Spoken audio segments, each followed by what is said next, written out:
the Southern African region is giving the world a clear message that Zimbabwe is a problem which belongs to it. The Southern African development community is telling the world, it's telling the UK, it's telling the United States, it's telling everybody, back off. This is our problem and we're going to solve it. We're going to find a solution to Zimbabwe which is an African solution, whatever that means, and it's a solution that's arranged locally. Now, if you want my personal view, I think what they've done is morally inadequate. I think what they've done is ineffective. They've obviously failed to resolve the problems which Zimbabwe has and to bring back some kind of prosperity, to bring back respect for human rights, to bring back law and order. None of that has happened. So really they've been ineffective. But we are in a position where very powerful countries, South Africa obviously is an extremely powerful country, and they are telling us, back out. You know, we don't want your help. Steer clear. And actually the other regional countries are saying exactly the same. Botswana, Malawi, Zambia, Mozambique. They all say, Southern African problem, Southern African solution. Britain, go away. At the back there.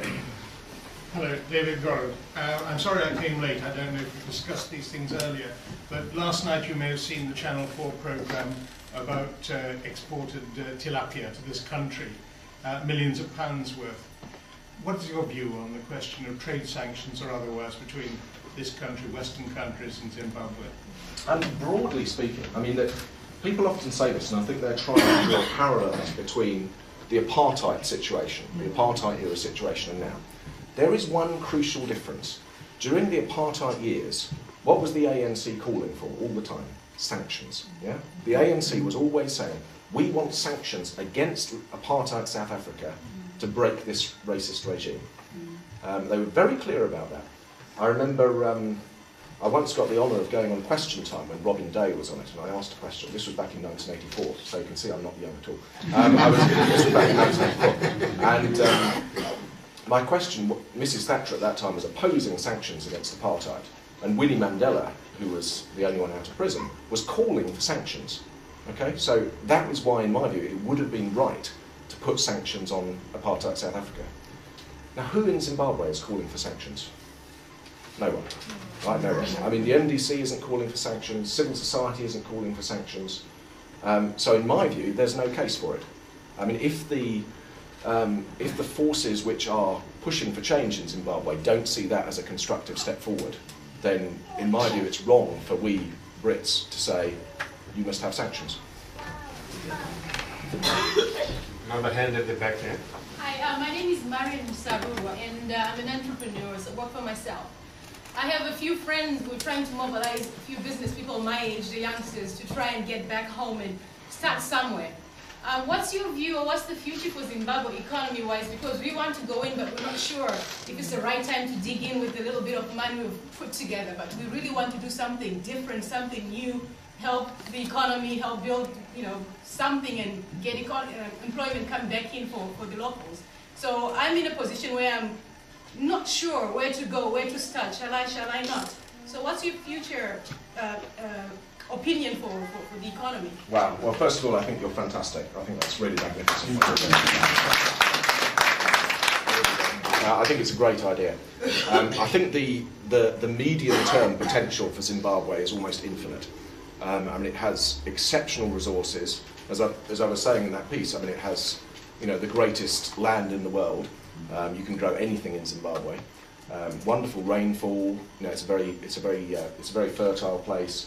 It's a great base for industry. It's right at the heart of that region, near to this huge market in South Africa.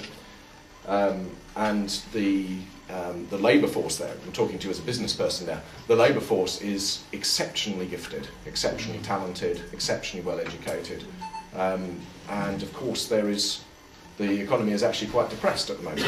So it's actually a very good time to make an investment, buy some assets and so on. But having said that, it would remain in the short term quite risky, because until this cohort of hideous old men is gone, there is not going to be a reliable environment for business people, because there is no rule of law. If somebody comes and steals your investment, if somebody rocks up at your door one day and says, this business of yours, it now belongs to me. There is nothing you can do. You can try going to court. You might even win. You might even get a court order. The court order will be ignored. The police won't enforce it.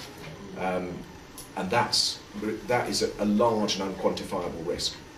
And that's actually what's deterring most businesses from going back into Zimbabwe. A lot of people are seeing opportunities and would like to go back, but are scared of the lack of rule of law.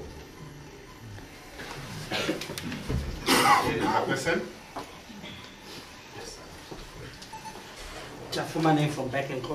I just want to thank you, Philip, for quite a very good picture of the situation in Zimbabwe leading to the elections of 2008.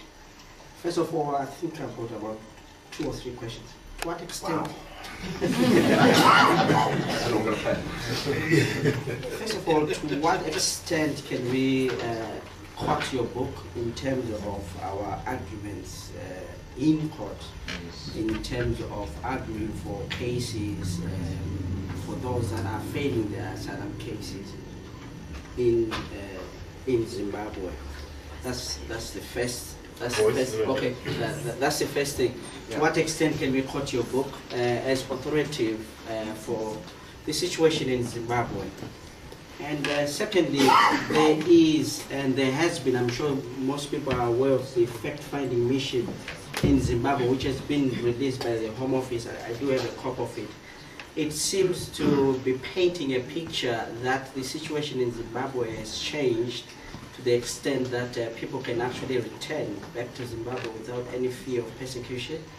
Several failed asylum seekers have been interviewed and they all say the situation is okay. In your view, looking at obviously your experiences and what the fact-finding mission in Zimbabwe, which was released in August this year, how do you sort of correlate the two situations? And thirdly, looking at a situation where we can, obviously your book still remains authoritative as far as that is concerned. I'm glad you think so. And to what extent can we, if that is possible, engage your services in terms of getting a report, specifically, be it an individual report or a collective report, in terms of the future risks upon return to Zimbabwe? We are looking at a situation where possibly people could face future risks, but obviously Home Office will be saying possibly because of their profile now or previous profile and things like credibility, they will be saying, look here, we don't see any problems, but what are the future risks of those that have been away from us? Okay, excellent questions. I mean, first of all, in terms of quoting it, quote the whole thing. Or like, I mean, it's a book that's been published in the UK.